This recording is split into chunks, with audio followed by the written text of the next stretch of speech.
just so you could tell the difference between that and stress and all the mess that it gets you in. Money is annoying and the fame is a nuisance, but you need them both if you want to start a movement. No matter what they do, just take it out on the music. Take control of your emotion, find a beat and abuse it. I'm just like a regular dude, you know, like the regular guy. The guy that, you know, probably is like off in the corner somewhere that people don't really know too much about, you know. I'm not really jumping out at you. I don't have a bunch of shiny things that grab your attention, you know, but it's the guy that everybody knows, that I guess the masses are familiar with. It's the guy that you work with. It's the guy that you know, you play basketball with, the guy that you're driving next to in the morning. Just that regular guy that's just trying to leave his mark on the world. I guess that's where, you know, there's the separation. I got into this, you know, for the love. Being a hip-hop artist is something special.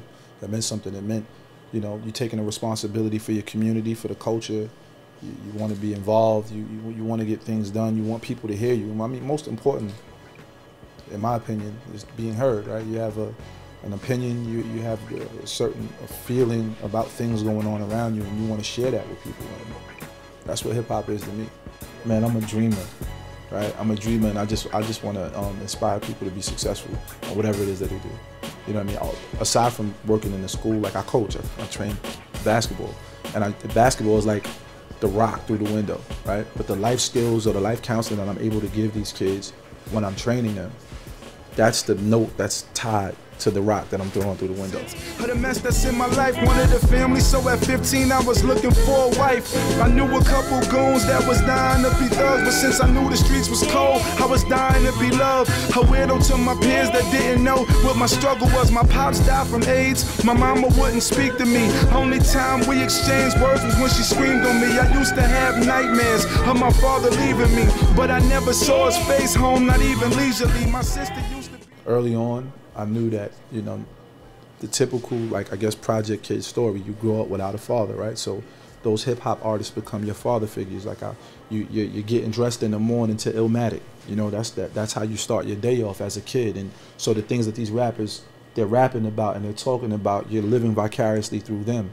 I think that this is the part where a lot of artists, they don't see it. Like, they see when they go back to their neighborhood and they do the turkey giveaways, or they give a kid money, or you know, they give them books and clothes for school and different things like that, and they feel like, hey, I'm doing a lot for the hood.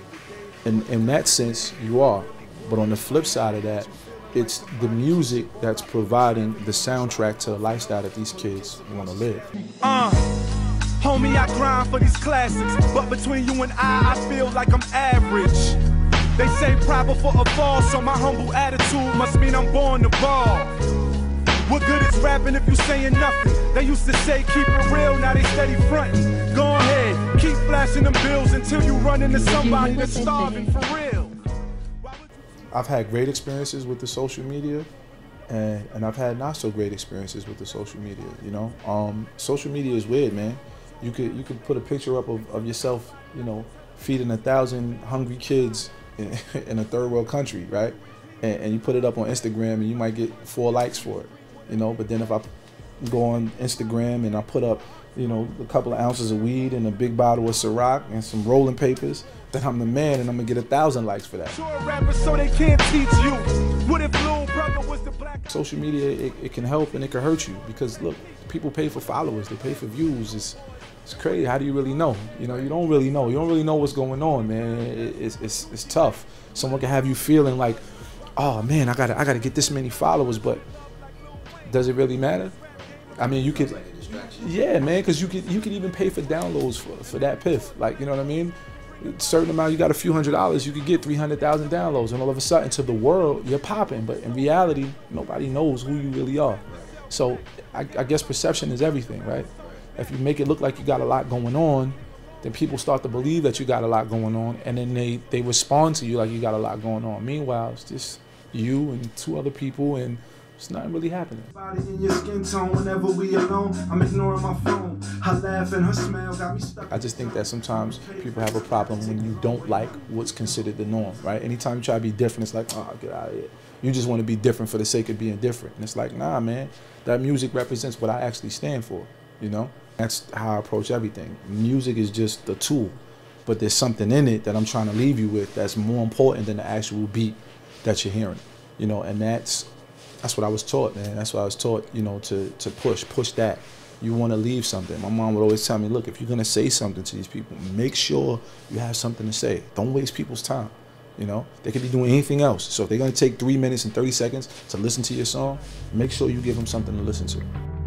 Now, I could be like the rest of them. Big chain, new Benz on them 20-inch rims. Big house on the hill for my mama and them. Tell lies that sound true cause I love to pretend. But what about the kids and the conditions of the projects in which they live? They buy my records and spend their cash, but I'm much too gangster to sign their autographs. Nah, that can't be me, cause the man in the mirror won't